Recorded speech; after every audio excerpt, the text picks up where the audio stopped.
Okay, so I'm doing number 5, and it reads sine squared x cosine squared x, and by our power reducing formulas we know that sine squared x is also equal to 1 minus cosine 2u, but we'll just use x all over 2, and we know that cosine squared x is equal to 1 plus cosine 2x all over 2. And those two are basically being multiplied, so what we want to do is multiply them, which would give us, what would that give us?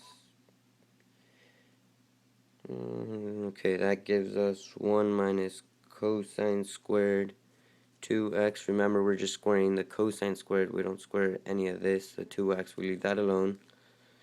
All over 4. Remember, we also multiply the denominator. Don't forget about that. And now we know another step to reduce this. We know that 2x is equal to m. We're going to want to use that, and we know that cosine squared m can also be 1 plus cosine 2x all over 2. And all we pretty much want to do is plug this part into the cosine squared.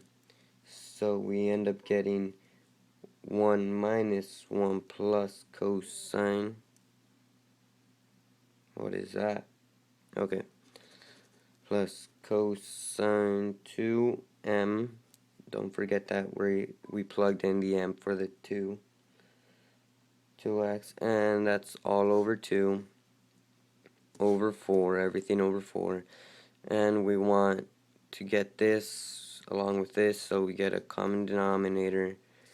We do that, we get 2 minus 1 plus cosine 4x. We get 4x because what we pretty much do is get the 2x and plug it in for m, and we know that 2 times 2x is 4x. Now this is over 2 all over 4, and we have some like terms right here which cancel out to be 1.